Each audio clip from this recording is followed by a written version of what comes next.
Good morning, everyone. Just a few quick announcements before we begin in a couple of minutes. Welcome to the commencement ceremony for the class of 2024. Now is a good chance to, now is a good time to silence your cell phones if you have not already done that. There are restrooms that are located to my right and also inside the administrative building. We have sunblock up here in front. It's not too late to get some of that if you need it. A reminder or a new announcement, if you've not been to a prep commencement, our graduates will process from the back through the center aisle. So if you want to move in position to take a photo, that's okay.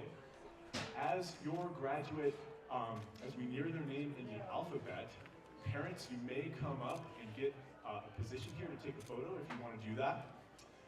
Lastly, please join us in the dining hall for refreshments after the graduates process.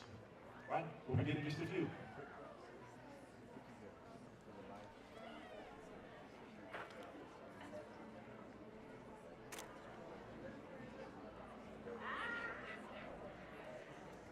A further thought on that, if you do come up for your photo, please be aware of the videographer. So let's give them some space and a clear line of sight. Thank you.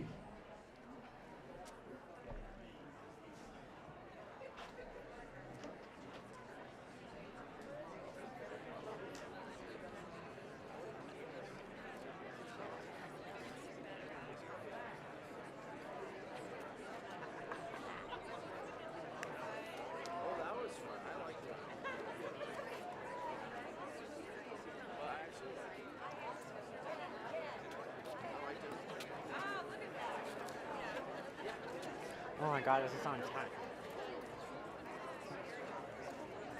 Quite hot.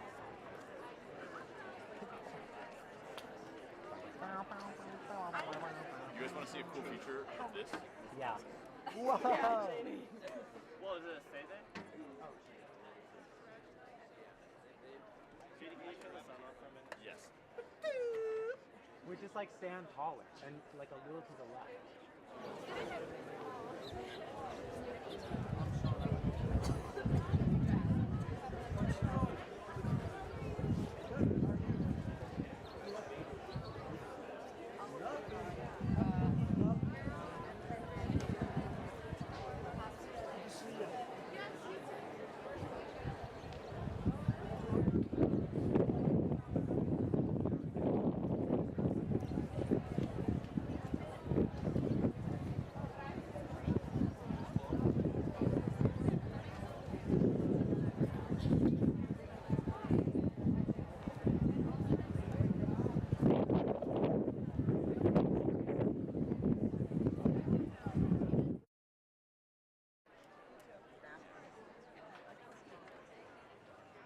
That's like Luke's dream job right there. It would be so good. You ever seen that at an admissions event? Yes. I've never seen Luke happier than when he's like ushering in new 7th graders. I know. It's his dream. That is his honor.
it easy for you if you don't finish high school in the first go round, right?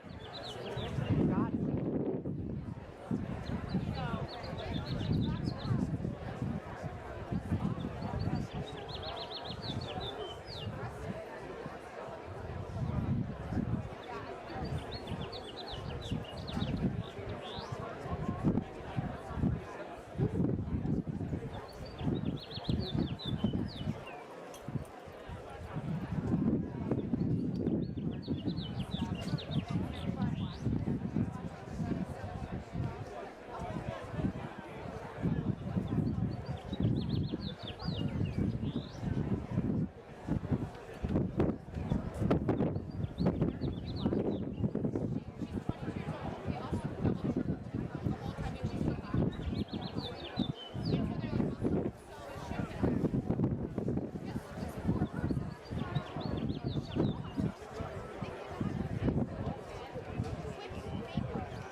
Seniors, you may be seated. Thank you.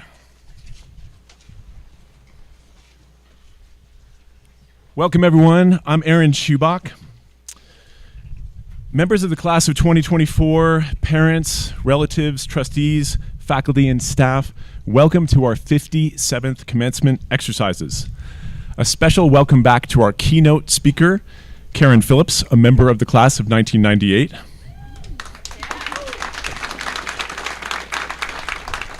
Virginia Moore, our class speaker, and Sophia Alexandrescu and Abigail Furlanetto, our co-valedictorians, will address us later in the program.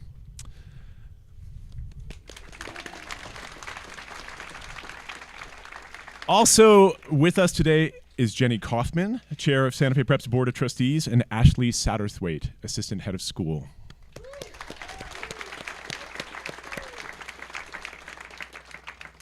Santa Fe Prep's Board of Trustees are entrusted with the governance of this 60-year-old institution, and our trustees work diligently in two specific areas: ensuring the financial health of this institution and leading the strategic planning that ensures our bright future. Trustees, would you please stand to be recognized?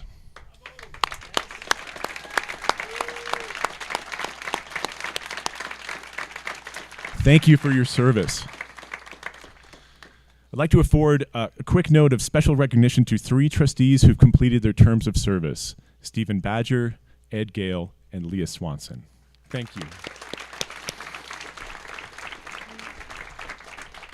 Faculty and staff of Prep, would you please stand for a moment?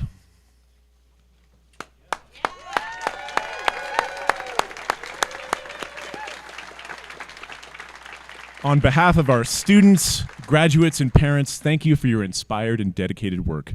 We're grateful you're here.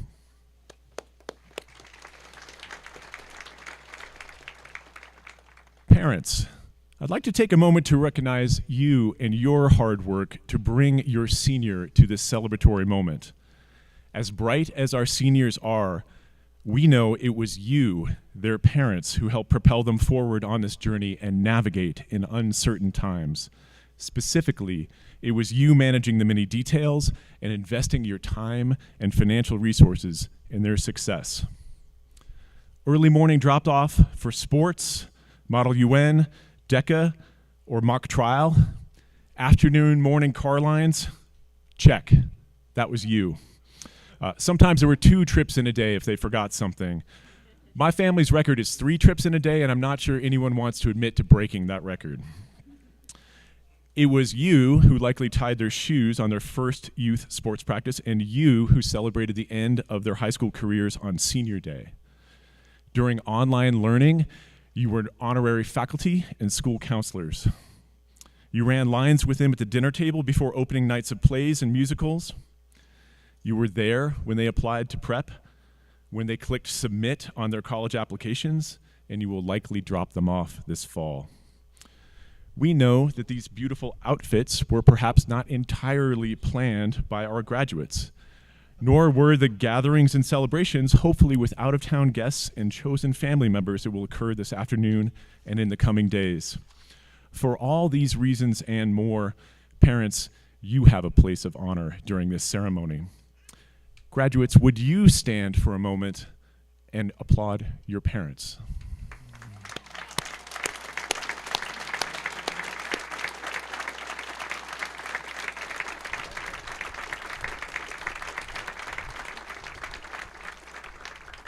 Thank you. Recently, on the senior trip, 2 students I admire asked me, without a shred of snark or irony, what I actually do. Specifically. And honestly, it was a very sweet question, and what it made it even more humorous was 7 or 8 seniors within earshot all stopped and said, "Wait, what does Schubach actually do?" For a moment, it was like a scene from Office Space when the 2 Bobs call people into the office and they say, "What would you say you do at work?" For the record, I gave a thorough but very boring answer, something like, "I do TPS reports." Seniors, if you haven't seen the movie Office Space, it's okay. This is a joke for your parents. Not everything is about you guys. I'm actually kidding. That was rude. This is your graduation, and my remarks are mostly about you. Now that I am much, much warmer than I was at that moment and better hydrated, I can be more articulate about what I and we do at Santa Fe Prep.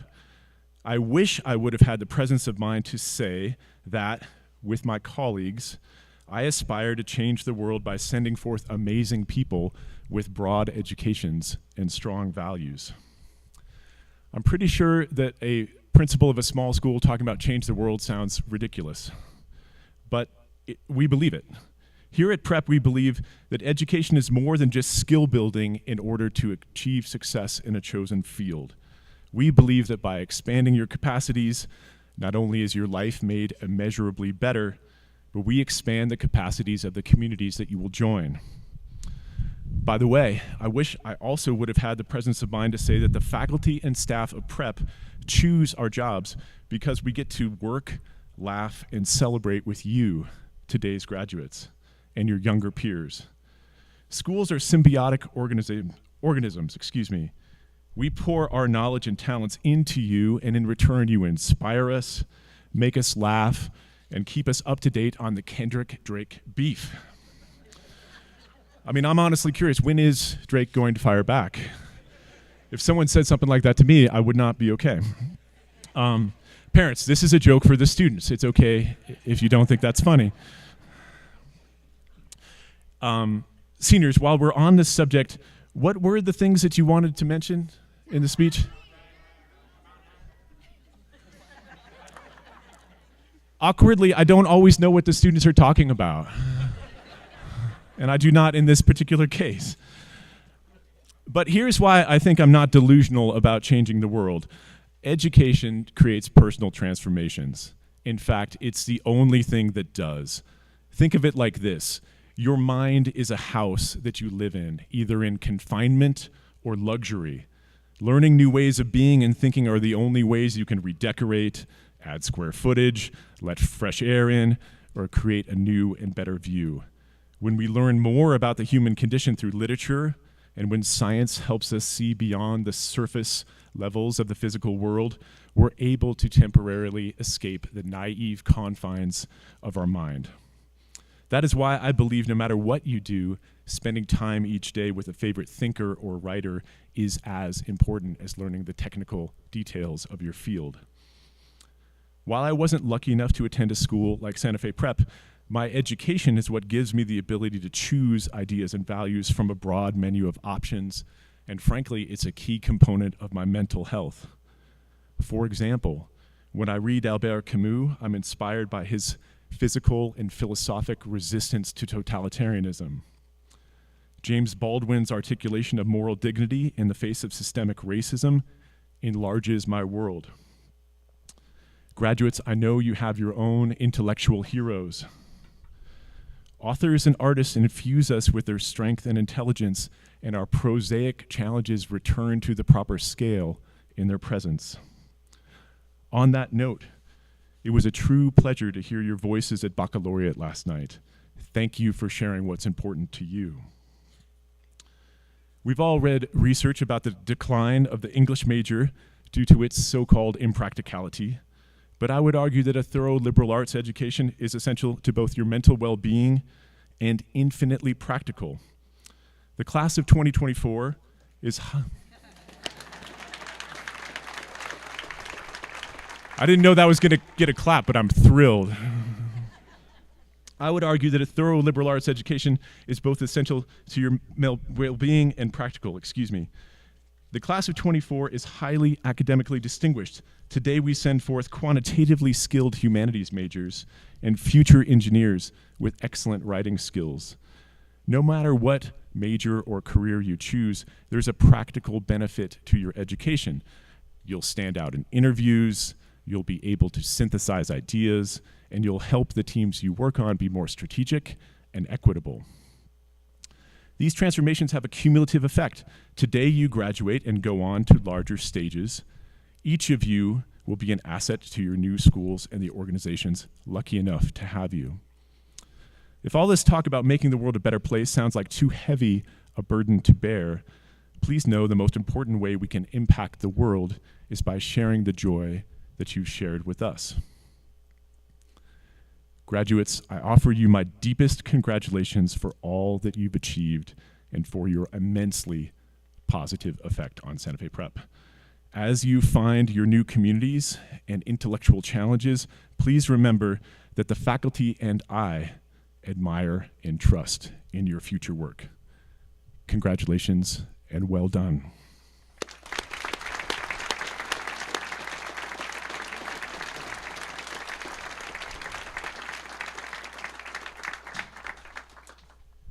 It is my distinct pleasure to welcome Karen Phillips to the very spot where she graduated 26 years ago. Karen is very fond of her formative experience at Prep, where she was an Elrington Award winner, president of Stuco, and co-captain of Prep's state champion field hockey team. In preparation for today's keynote address, she spent time with Virginia and Van to learn more about your class. Karen holds a Master's of Public Administration from NYU's Wagner School of Public Service and a BA from Smith College, where she studied Spanish literature and art history. A lifelong student of languages, Karen speaks fluent Spanish and is conversant in French, Portuguese, and German. Karen serves as executive director and publisher at Words Without Borders, an organization that cultivates global awareness by expanding access to international writing and creating a bridge between readers, writers, and translators. In the words of Whiting Literary Magazine, Words Without Borders has single-handedly expanded the breadth of the contemporary literary conversation. Please welcome Karen.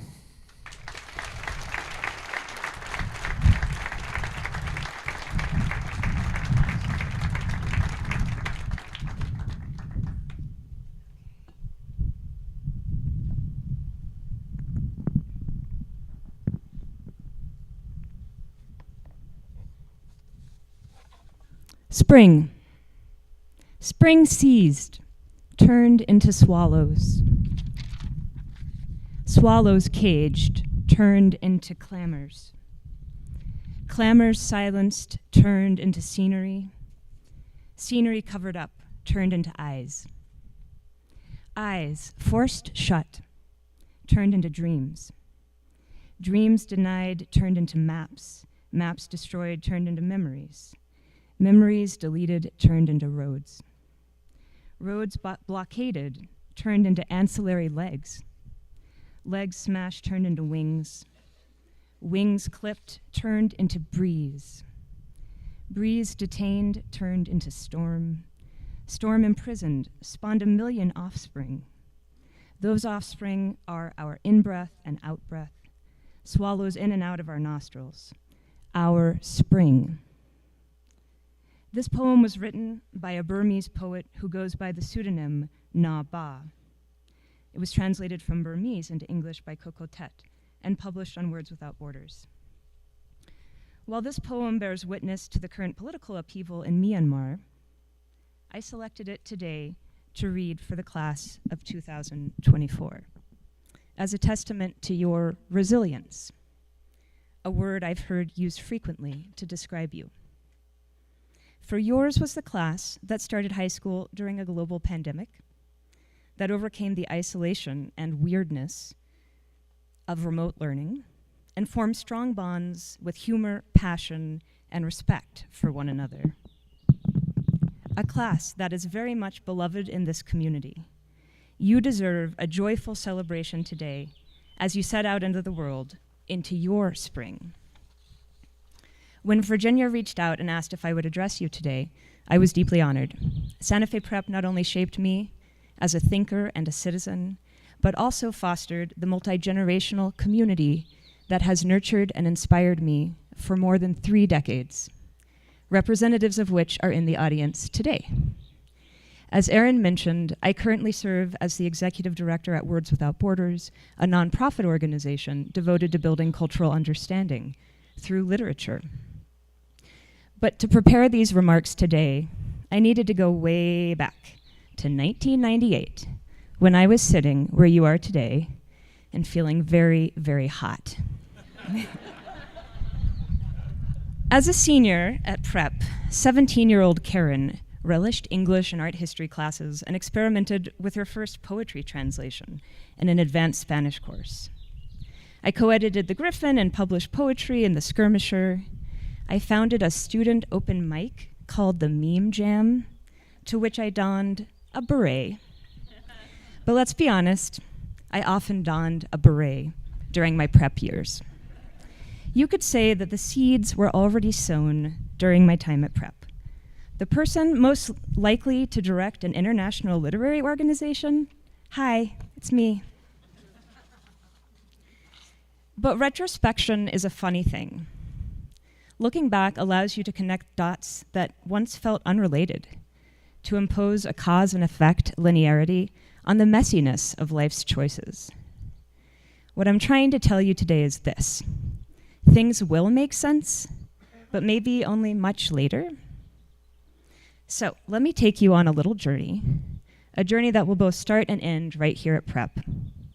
Along the way, I'll try to share just a few things I've learned that I hope will provide some comfort and maybe even a little bit of freedom and inspiration as you set forth on your journey. It is really warm up here. Prep in the 90s was a scrappier, grungier place. Instead of a gleaming LEED-certified library, we had the senior parking lot. I'll let you imagine the kinds of extracurricular activities that happened there. We didn't have a cafeteria, but we did have these massive cinnamon twists that came from Dee's Donuts downtown that seniors sold during the mid-morning break. We had, of course, this quad and the age-old debate about its geometry. Can a pentagon really be called a quad? But instead of that nice stairway down the middle, many of you here will remember, there was a dirt slope that iced over in the winter to become a dangerous source of entertainment as students, generally male students, that's funny, careened down it wearing Converse, which are very slippery shoes. The foyer, or to some, the foyer, was larger than it is today, at least in my memories, and it formed the weird beating heart of the prep I loved. I'd slumped into the old sofas during breaks, listening to classmates noodle around on the guitar, observe a game of Magic: The Gathering, listen to the latest gossip, and admire my classmates' impressive artwork hanging on the walls. Back in my day, the 8th graders took a largely unsupervised trip down into the Grand Canyon. This tradition ended the year a student had to be airlifted out with a broken bone. We still had senior prank day, which I understand is not coming back, resulting in an orange VW bug being driven right into the entryway of the school. I understand your class engaged instead in a particularly cutthroat game of assassin. Sounds like a lot less to clean up. And we still had our beloved co-ed field hockey team, the undefeated state champions, thanks to our position as the only team in the state. Hi, Parka. Prep has changed a lot in the 26 years since I graduated. I don't think anything about this place can be called grungy anymore, though Doc Martens and flannel shirts do seem to have made a comeback. But speaking with current students and teachers, much of the essence of prep seems remarkably intact. It is still a place that values humanism and humanistic inquiry, that encourages creative expression through the arts, but also excellence on the playing field, that prioritizes service, inviting students to become change makers in their communities. It is a school rooted in our unique landscape that fosters a sense of place through outdoor learning and experiences.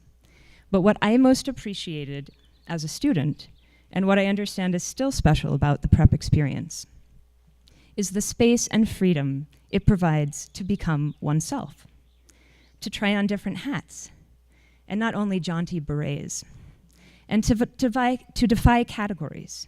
As far as I can tell, prep is still sufficiently and wonderfully weird. You are about to put prep in the rearview mirror, but it will continue to be a touch point. Of this, I am sure. It has shaped you, and with distance, you'll be able to see exactly how. I remember walking down the jetway from gate B1 in Albuquerque onto the plane that would take me back east to college. I'd given my mom one last hug and presented my ticket confidently to the flight attendant.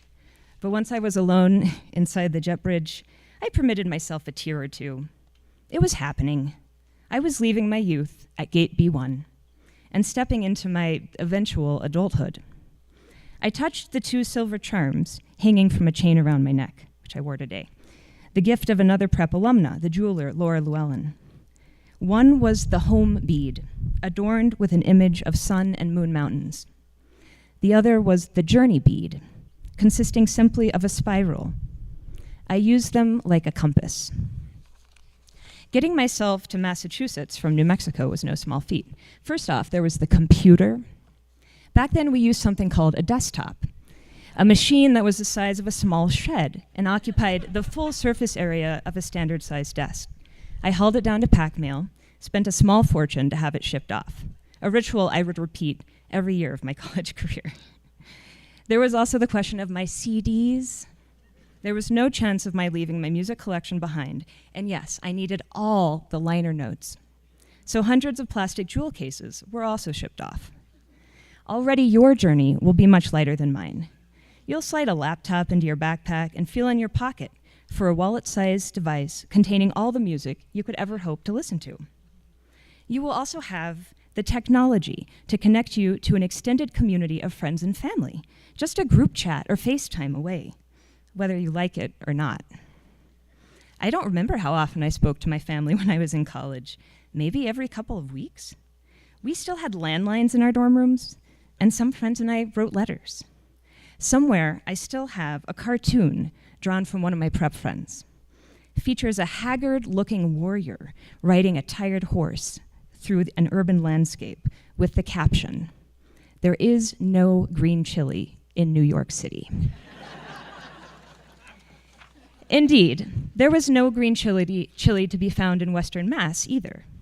The lush landscape and humidity were disorienting when I first arrived for preseason field hockey training, which was a lot less fun and a lot more work than prep field hockey had ever been. I could count the other students from New Mexico on one hand. It turned out myself and many of my fellow preppies were housed with the international students. My roommate's life in Taiwan was just about as foreign to our peers as my life in New Mexico. I experienced a new sense of loneliness, which I actually came to appreciate. With the intensive connectivity that technology has imposed on us, I hope you will also have the opportunity to feel this kind of productive loneliness, a sense of being with oneself, seeing oneself in a new light, outside the context of high school and home. For me, this useful loneliness was accompanied by a miraculous sense of freedom that took a minute, maybe even a year, to fully embrace. At college, you get to choose. Like a snake, you can shed that high school skin and nobody cares. For me, that meant after a grueling, ice bath-filled season of field hockey, I could simply leave the team. There were plenty of other players. I relished not running for student government, and no one needed me to audition for any school musicals. So here's a little thing I learned at college. Check in with your evolving sense of self. You may find something that defined your high school experience is no longer something you feel compelled to do. You may find something exciting to replace it. Undergraduate education should be about exploring, and it's also about owning your own education. And here's a hot tip. Take advantage of the add drop period to get out of that boring class that you thought you should take. You don't have to. I graduated from Smith College with a major in art history and Spanish, but the most educational experience of my career was my junior year spent in Spain. My first time navigating a large city, forming relationships in a second language and a second culture was a thrill. So let me not be the last person to tell you that stepping out of what's familiar will lead to new discoveries and a broader sense of yourself in the world. And these opportunities should be seized. There, I've said it. But unlike high school graduation, confidently striding into the future as you are today with wind in your sails, my graduation from college felt like a free fall. I didn't know what I wanted to do. and was reluctant to lock into a path before I was sure. Friends were moving to Boston and New York, but I longed to return home to New Mexico, to my beloved Sun and Moon Mountains. My spiraling journey brought me back to my childhood bedroom. No shame there. I got a job as a waitress at a Central American restaurant to keep up my Spanish. I freelanced for the New Mexican, and I worked at the Spanish language bookstore Allá. Though all of this sounds really cool now, as the summer wore on, I started to panic about my lack of a plan for my future. I decided to apply to a master's program at UNM. During my first class, I knew I'd made a mistake. I wasn't ready to be back in the classroom. On the moonlit drive back to Santa Fe that night, I made the decision to withdraw from UNM and put the tuition refund toward a trip to France. I had absolutely no idea what I wanted to do with my life. But I knew I wanted to learn French, which takes me to my next, hopefully reassuring piece of advice. When you can't see the trail ahead, do the next right thing and trust that this step, in retrospect, will make great sense. Also, it's okay to back out, step off, change course, take a beat at any point. In France, I took classes at the Sorbonne. I lived for a week in a dirty bookstore where Ethan Hawke happened to be making a film. And I restored rural architecture during a heat wave in Provence, which felt a lot like this podium here right now. When my money was gone, I returned home. Through my work at the New Mexican, I was introduced to a remarkable journalist who had come to Santa Fe from Colombia, fleeing death threats. Fernando Garavito was putting a life together in exile, and I was invited to translate several of his essays, my first professional foray into the art of translation. Through Garavito, I became involved with the local New Mexico chapter of PEN, the Freedom of Expression organization, and the next year applied to be a Freedom to Write intern at PEN America in New York. I wanted to find ways to support more individuals like Garavito and to help writers tell their stories. I was back again at gate B1, this time heading east, and it finally felt like my career might be beginning. My work at PEN America led me to the Committee to Protect Journalists, an advocacy organization that defends journalists across the globe whose reporting on sensitive issues could put them in jail or in danger of physical violence. I helped launch a program providing direct assistance to these journalists. The job was highly rewarding, but it was also emotionally draining. I longed again to be connected to literature and the arts, a part of myself that I'd somehow lost track of. But I also learned something important at the Committee to Protect Journalists.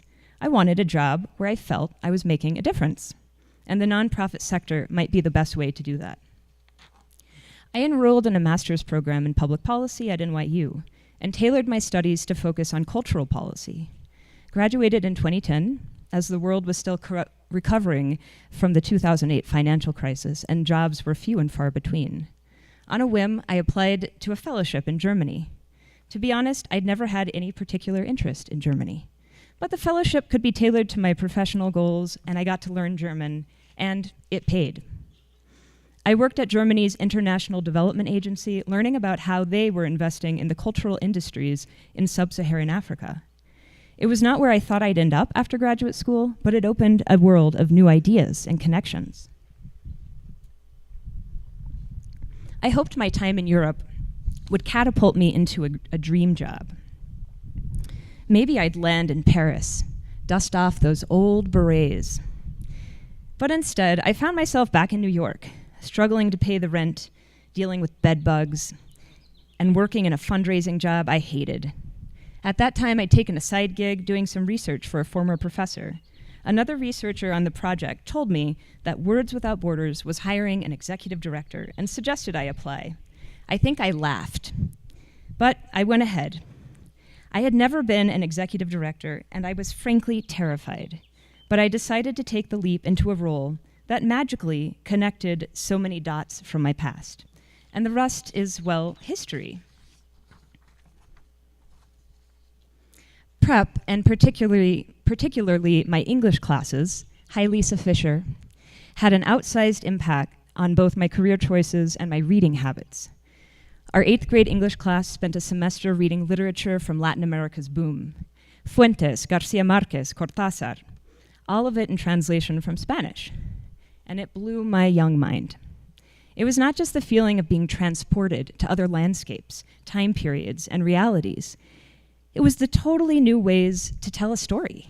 Stories could be cyclical, spiral, multi-perspectival. They could blend fantasy with realism. I was totally hooked and developed a taste for literature that took me beyond the limits of my world. The late, great Edith Grossman, translator of Cervantes, wrote that translation permits us to savor the transformation of the foreign into the familiar, and for a brief time to live outside our own skins, our own preconceptions and misconceptions. It expands and deepens our world, our consciousness, in countless indescribable ways. And now I've arrived to the preachy part of today's address, so please bear with me, we're almost done.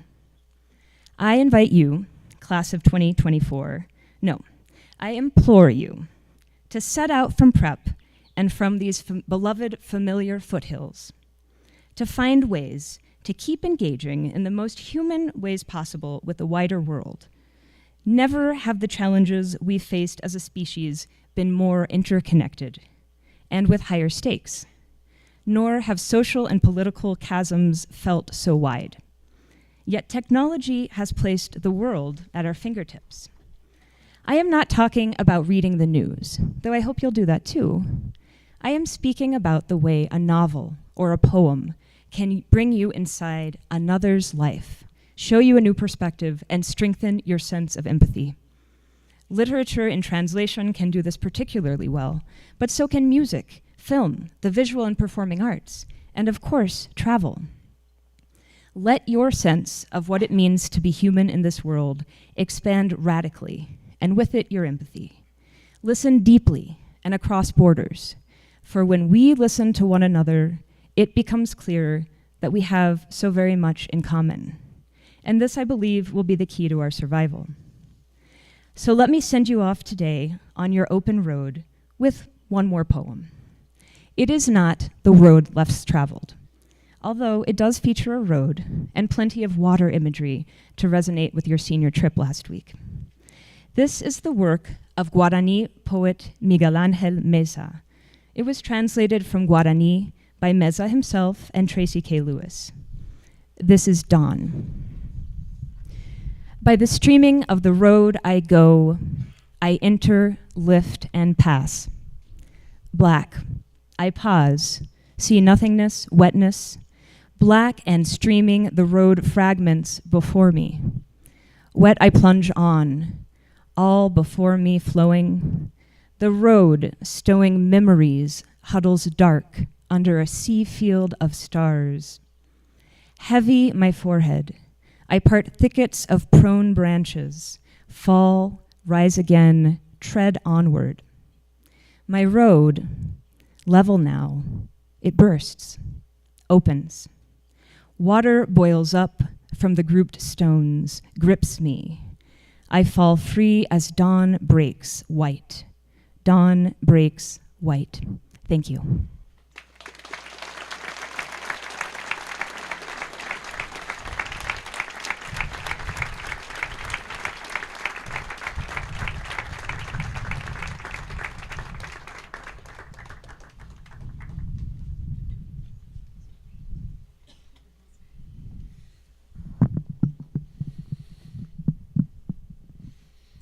Each year at Commencement, we recognize a faculty member for extraordinary service.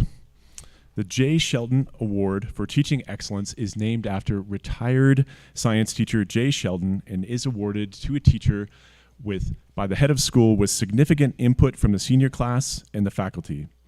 The award celebrates inspiring and outstanding teaching and includes a grant of $10,000 from an anonymous donor.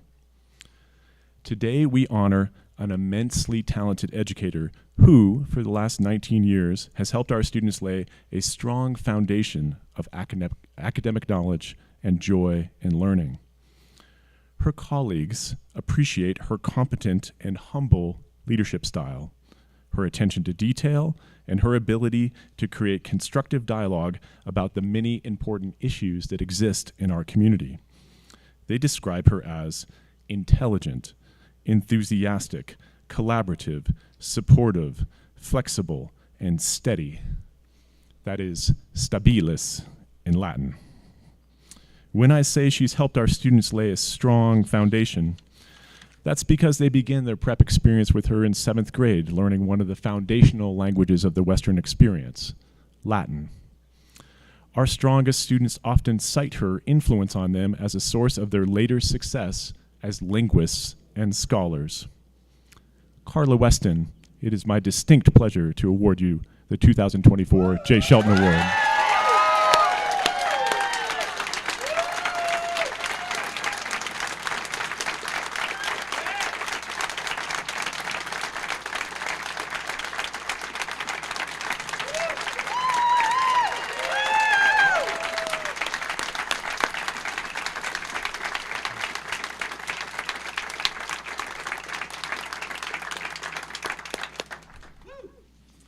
Please welcome Ashley Satterthwaite.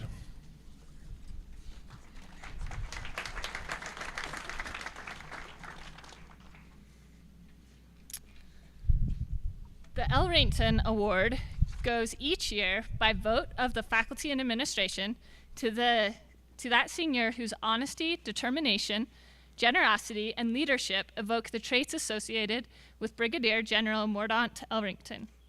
The general was a legend over the first 2 decades of the school's history, bringing both a seriousness of purpose and a love of teaching to his Latin and history classes and his service as assistant head of school and head of middle school. This year's recipient has repeatedly demonstrated poised leadership characterized by unwavering dedication and a deep sense of purpose, nobly representing himself, his team, or his school. His commendable selflessness has been shown through his awareness of others, actively listening, supporting the greater good, and creating a space where all can shine. He embodies honesty, leads with generosity, and consistently shows kindness and thoughtfulness in his interactions. His uplifting spirit and positive attitude permeate our campus and capture the spirit of our school. Whether he is performing an original song with friends on stage, dancing to a song from Mamma Mia with our local firefighters, leading a drive down the basketball court, or taking action to bring peer mentor and Stuco initiatives to realization, Orrin Putnam's positive example, boundless energy, and sense of responsibility have made... Come on up, Orrin.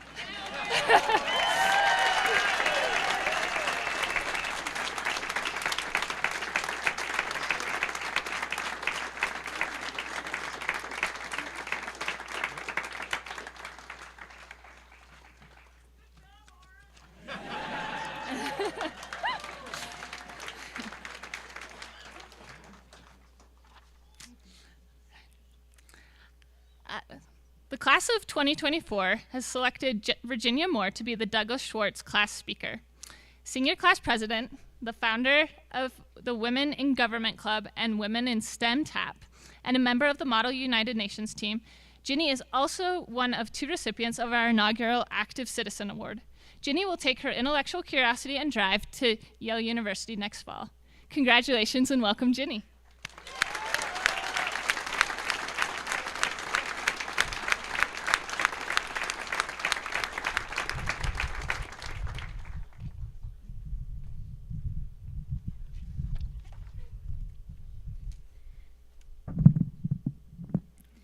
Good morning, everyone.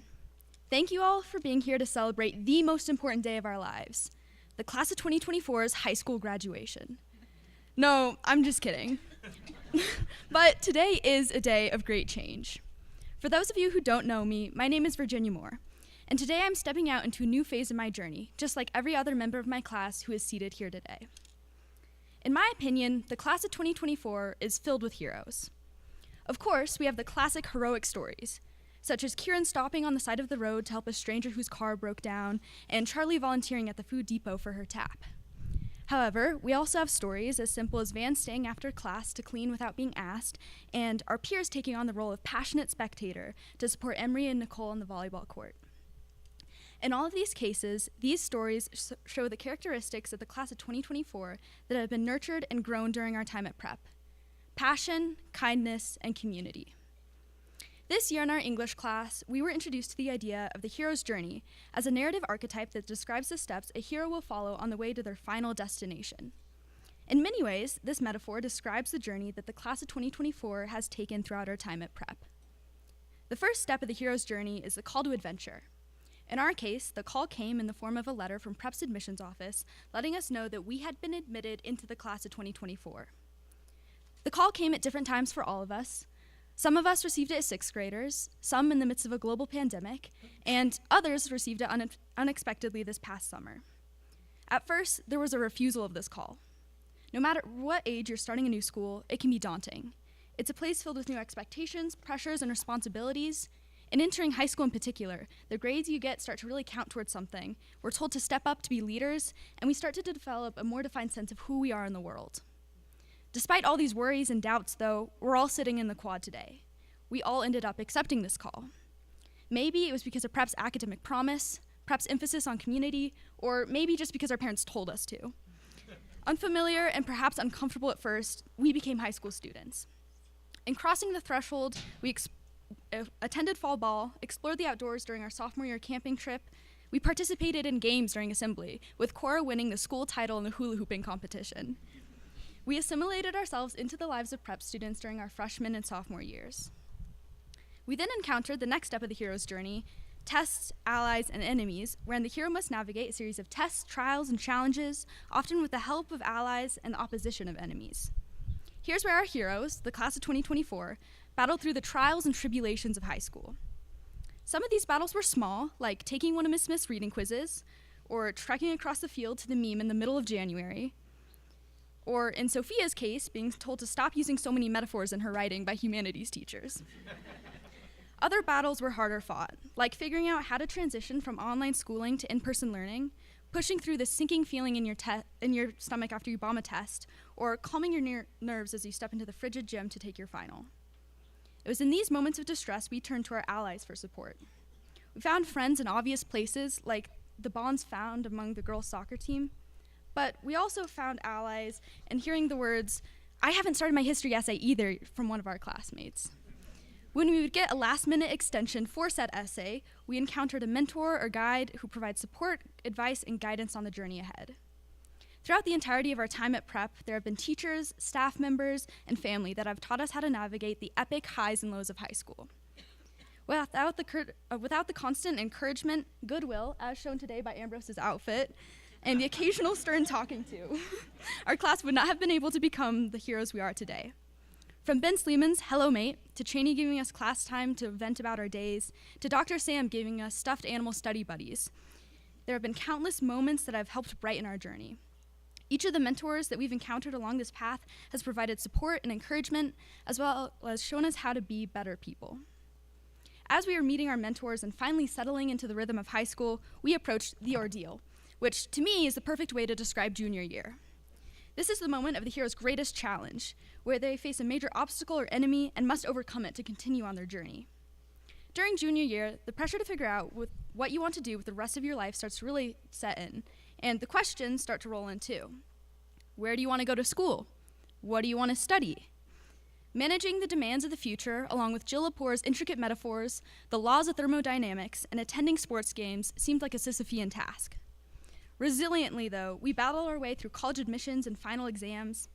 At last, we reached the hero's next step, where the hero achieves a reward, often in the form of knowledge, insight, or a powerful object that helps them on their journey.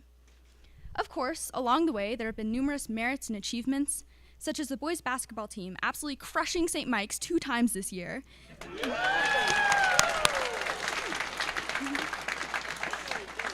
Nandita attending climbing competitions across the country. Sebastian, Mary, Zeke, Jasmine, Will, and Gus putting on an award-winning musical. The ultimate prize, though, is the one that we're all gathered here to celebrate: graduating high school. The final step of the hero's journey is the return to the normal world. The hero supposedly returns home, transformed and changed by their experiences, armed with new knowledge and insights. Yet, I think this is the point in which the heroes of the class of 2024 diverge from this literary archetype. Yes, we are now equipped with knowledge of things we never could have imagined we would have learned, and each one of us has been changed in some way by our time at prep. I know for me personally, I now have the urge to clap after every remark made at an event, and I feel a little too comfortable leaving my stuff anywhere on campus. But rather than returning home, we're jumping headlong into our next adventure. The next few years will be filled with their own unique challenges and expectations. We will again set out on a voyage when we attend graduate school, get jobs in the stock market, circumnavigate America on 4 horses, become crime scene investigators, travel the world, or anything else we may set out to accomplish in our lives. Throughout adulthood, we will complete this pattern again and again, and our lives will continue to shift in ways we can't even imagine right now. But in having completed the journey once before, we are equipped beyond belief for whatever the world throws at us. As we enter the liminal space that is the summer before college, we can hold on to the knowledge that once we cross the threshold into the world of the unknown, this isn't our first rodeo. We've made it through a rigorous and wonderful journey, and we have every ability to do it again. And it's important for us to remember that the end of our time at Santa Fe Prep does not mean this is the end of our journeys together. The memories we made here, the people we knew, and the bonds we formed will be carried with us during our future journeys. Our stories are nowhere near finished. This was just the beginning. But as this chapter of our lives is coming to a close, I want to thank everyone who made it an enthralling story to be a part of. Families, teachers, mentors, and friends. And most importantly, thank you to the class of 2024, and congratulations.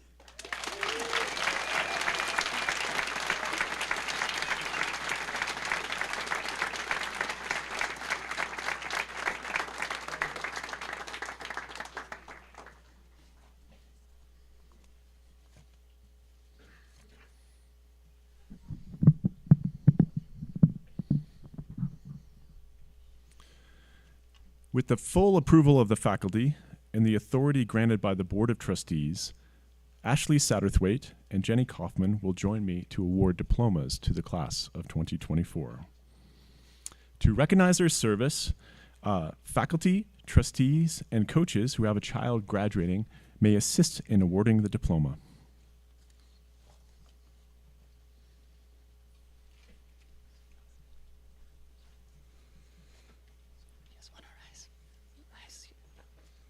Stand up. Okay. Charlie Avery Aguilera.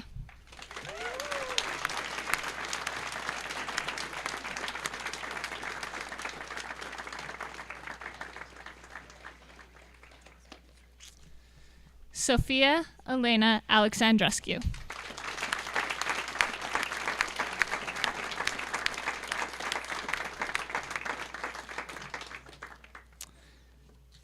Van Christian Anderson.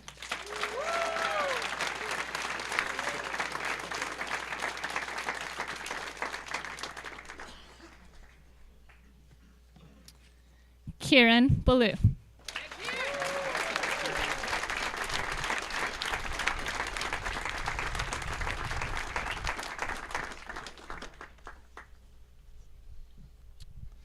Cora Violet Bixby.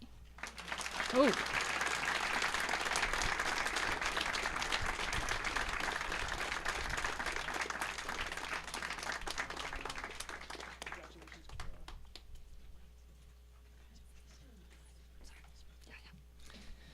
Sebastian Edward Barat.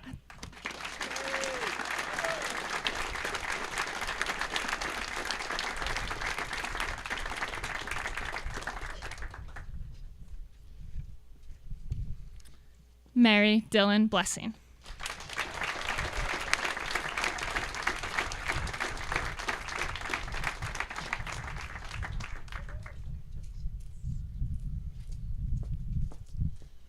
Thomas James Boyle.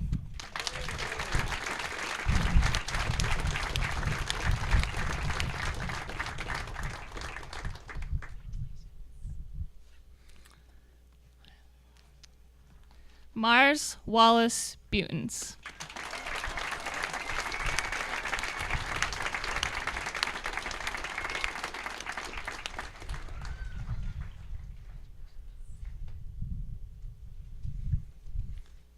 Thomas Allen Bunkley IV.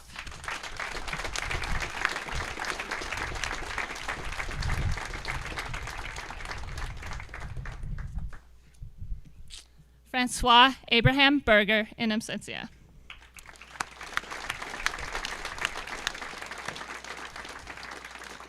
Isabella Ann Caldwell.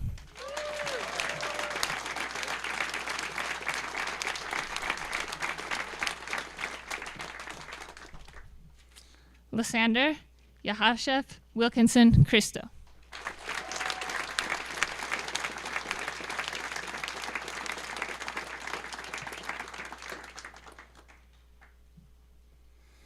William Cook.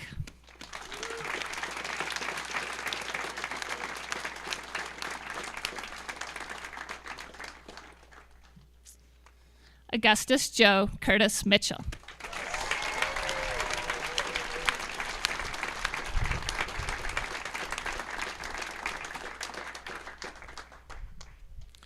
Georgiana Farr Dorwald.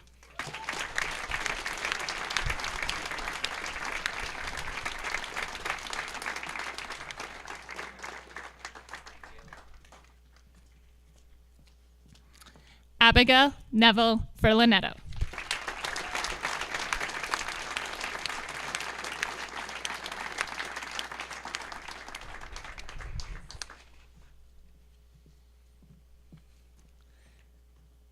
Nandita Ganesan.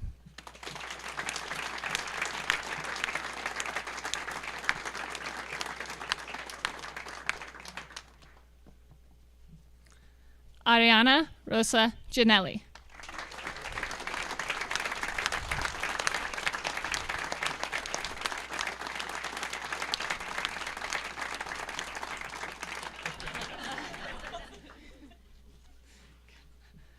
Nicole Gonzalez.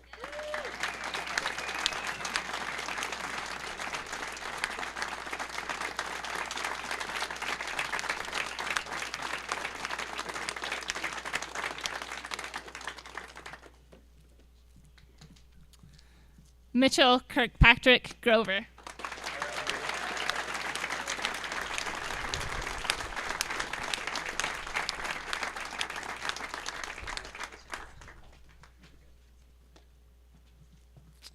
Lusa Hirsch Arnett.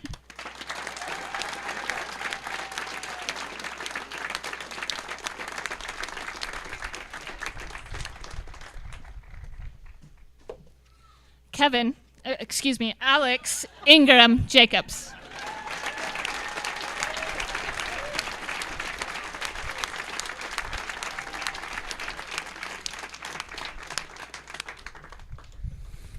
Hamilton Johnson.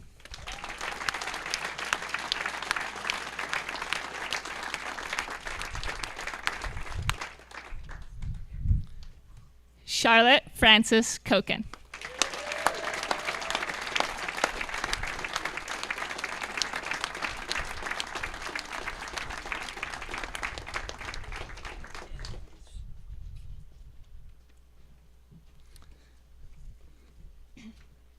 Ezekiel John Court.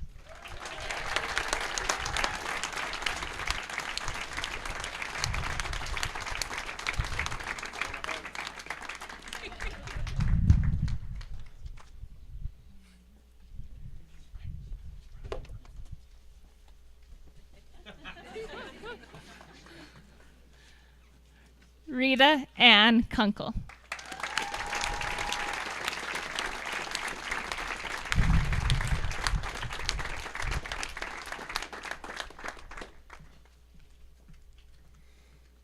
Emery Robinson Kurth.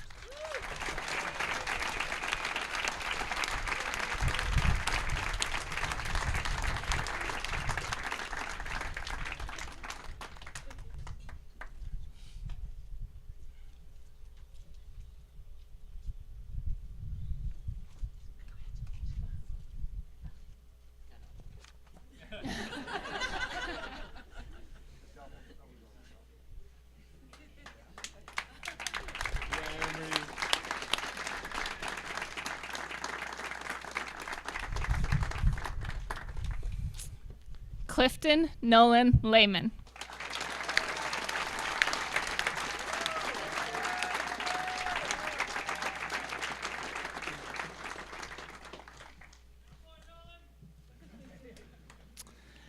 Natanan Lirtsagun Pasuk.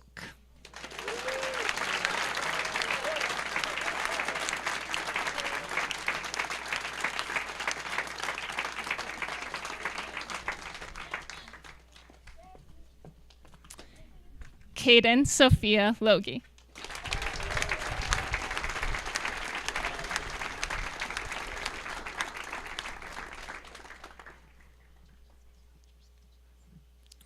Virginia Ann Moore.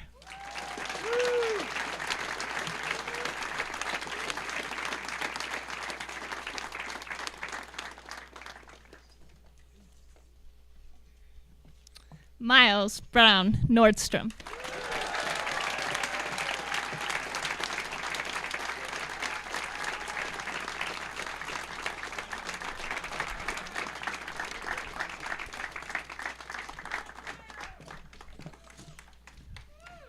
Yuto Okatani.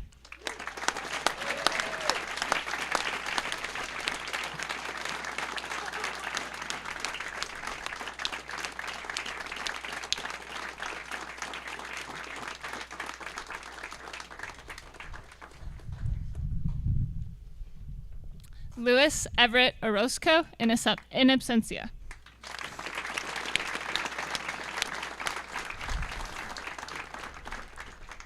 Oren Putnam.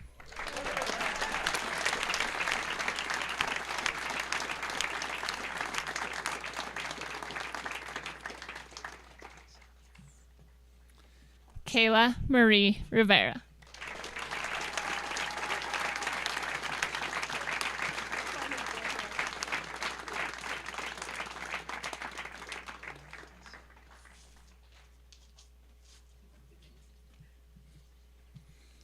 Daisy Blue Russell.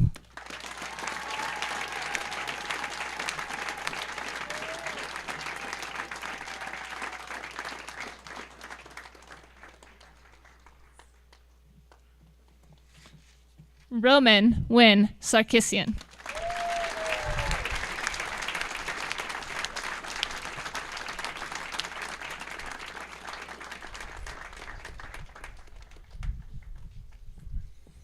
Cassiana Rain Cerna.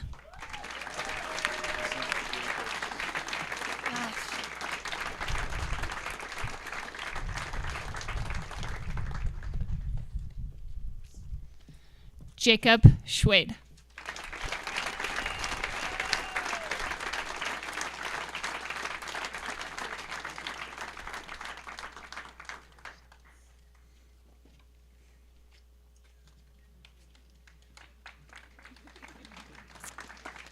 Greta Virginia Swanson.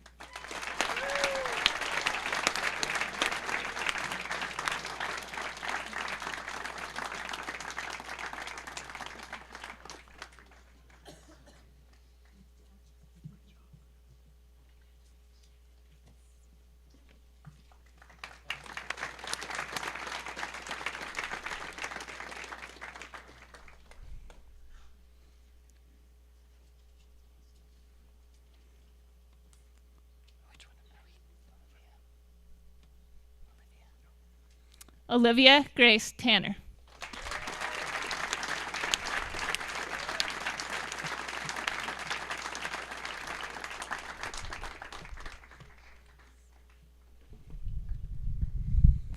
Haley Morgan Thompson.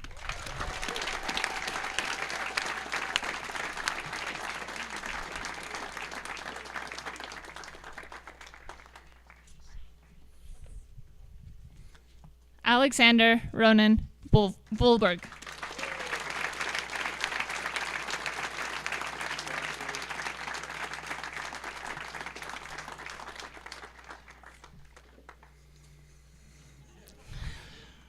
Thomas Joseph O'Callahan Zone.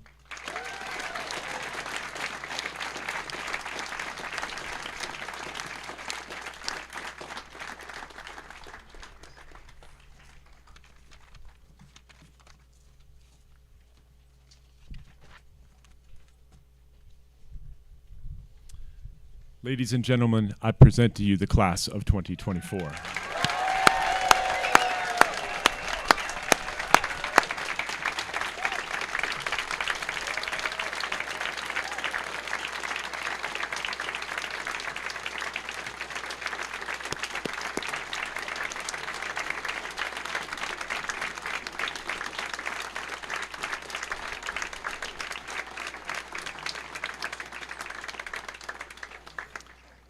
Please welcome Adaya Gonzalez to sing You Will Be in My Heart by Phil Collins.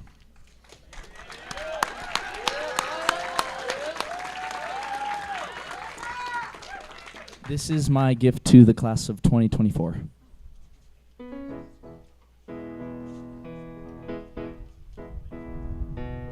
Come stop your crying, it will be alright. Just take my hand, hold it tight. I will protect you from all around you. I will be here, don't you cry. For one so small, you seem so strong. My arms will hold you, keep you safe and warm. This bond between us can't be broken. I will be here, don't you cry. 'Cause you'll be in my heart. Yes, you'll be in my heart. From this day on, now and forevermore. You'll be in my heart, no matter what they say. You'll be here in my heart, always.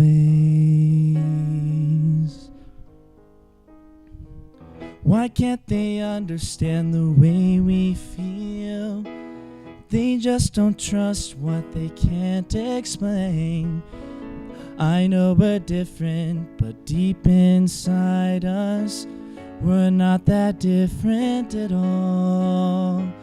'Cause you'll be in my heart. Yes, you'll be in my heart. From this day on, now and forevermore.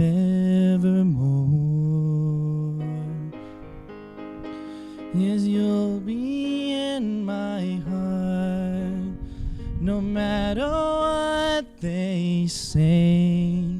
You'll be here in my heart, always. Don't listen to them, 'cause what do they know? We need each other to have to hold. They'll see in time. I know. When destiny calls you, you must be strong. I may not be with you, but you got to hold on. They'll see in time. I know. We'll show them together, 'cause you'll be in my heart. Believe me, you'll be in my heart. From this day on, now and forevermore. Always. I'll be with you. I'll be there for you always. Always and always. Thank you.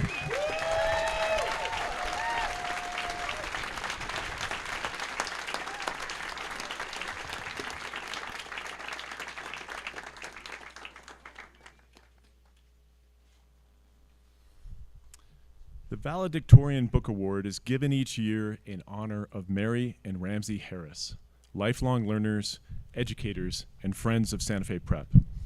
Each valedictorian receives an inscribed book to honor their academic excellence. It is uncommon for us to award co-valedictorians because it is uncommon for us to have two students with the drive and capacity of Sophia Alexandrescu and Abigail Furlanetto.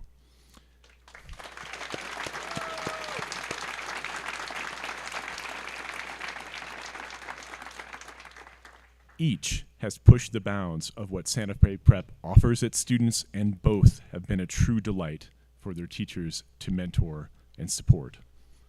Please welcome them to the podium.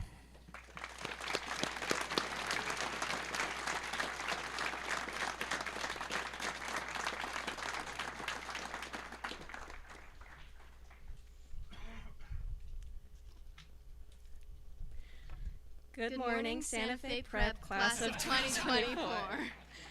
I'm Sophia, and this is my co-valedictorian, Abby.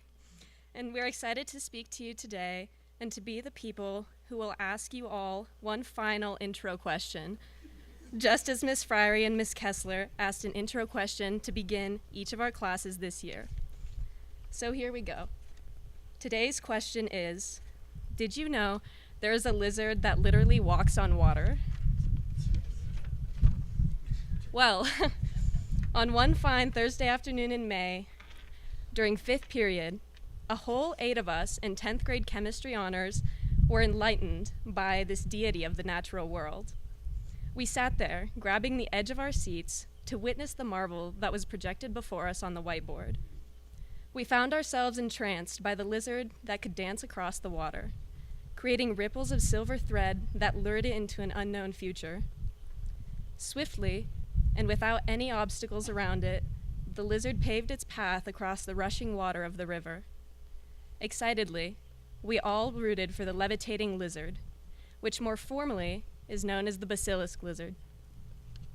This otherworldly attempt of ours to be tangential and waste a few minutes of chemistry class got me thinking for the first time, how does one become interested in the smallest and seemingly most random organisms or concepts? What force compels us to explore things like the basilisk lizard? Curiously, we plied Dr. E for information, asking all about how she even began to study lizards in the first place. Essentially, she told us that what would end up being the study of her PhD work was a matter of chance found within choice. When given the option between studying mammals or lizards, Dr. E found that her decisive factor was the mentor whose inspiration she sought for her research. Thus, the choice between lizards and mammals became more a choice of the mentor she wanted to follow. This conversation has lingered in our minds for the past 2 years, as we're sure the image of the lizard who runs across water follows the thoughts of everyone in that 5th period chemistry class. What struck us most was the realization that the individuals around us and the mentors we choose to follow play a significant role in shaping the people we continuously evolve into becoming. They become our team. Every single person should take a moment to imagine the framed picture of the team that lies just behind them. And we must remember them while following their example and crediting their influence along the way. I know that when I imagine the seemingly intangible team of people behind me, I see the most encouraging and inspirational faces. I see family, teachers, and above all, the classmates that I've spent so many hours alongside. I see the faces of each of you, and behind every smile is a lesson and a memory that allows for this team to grow stronger. In the spirit of growing stronger and leaning on one another for support, we decided, as co-valedictorians this year, to have a co-metaphor. Therefore, we are now going to shift our imagery from the basilisk lizard, bicycling its hind legs madly across the water's surface, to another intense moment on the water. Imagine a sailboat, rounding the first buoy, leaning into the wind during a summer race. As dramatic gusts of wind and roiling waves try to force this boat off course, the skipper must rely on their crew to hold steady. Together, they face any and all obstacles thrown at them, sailing on to the completion of their adventure. In this sense, a sailor's crew directs the success they find in a race, much like our community shapes the people we become. We both marvel at the lessons our crew, the class of 2024, has taught us. When I see Miles's radiant smile, I'm reminded of the importance of finding positivity in every situation. And when I hear Nolan and Gus laugh, I remember how they taught me that life is too ephemeral to lack recognition of the silly moment. We also look towards our team and remember times we learned harder lessons, like that of apologizing when our first period history class had to walk to the dean's office to say sorry to Bixby after allowing googly eye rings to insinuate laughter to the point of no return. Lastly, and probably most importantly, we did learn that violence is not always the answer, especially when we remember certain life-threatening senior assassin antics. These lessons, and many more taught to us by our crew, will allow us to navigate the waters of life swiftly and with determination, much like the basilic lizard. Looking forward, we'll encounter many more metaphorical sailing races: college, graduate programs, careers, relationships, even retirement, although it may be a little early to think about that one. However, we have little idea of what is to come throughout these races. We may or may not find smooth sailing. Perhaps we capsize before we even make it to the first buoy. But maybe we will catch a well-timed puff of wind and pull into the lead to win the race. What we do know, however, is that all these so-called races will be invaluable learning experiences where we can face the challenges and the joys head-on, much like the basilic lizard running across the water, defying the odds and pushing through. We also know that having a good crew, surrounding ourselves with a community of supportive, caring people, will always lend itself to a smoother journey. Having a knowledgeable coach, helpful and passionate teachers, mentors, and leaders will also aid us in our path. Just as Dr. E found inspiration in her mentor, we too have been shaped by the mentors found in our friends, families, and teachers. We also know that there's always another race, another opportunity to learn, to succeed, and to grow. We must go into these future races with confidence, excitement, and trust in the crew alongside us. Thank you for the journey so far, and let's sail into our futures with determination and curiosity. We wish each of you beauty and success in finding your own dance across the river of life. Thank you.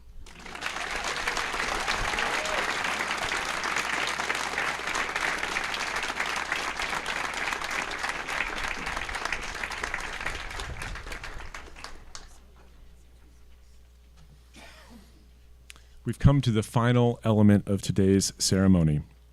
Faculty and staff, now is the time for you to form a receiving line that stretches towards the dining hall. Guests, please don't forget that Chef Eduardo has prepared a light bite for you in the dining hall. Try to push all the way through.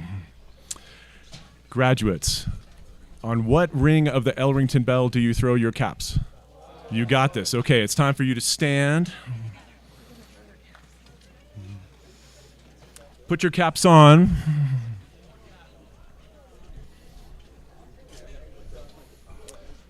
It's our tradition at Prep to begin the year with 3 rings of the bell and to end it with 4 rings.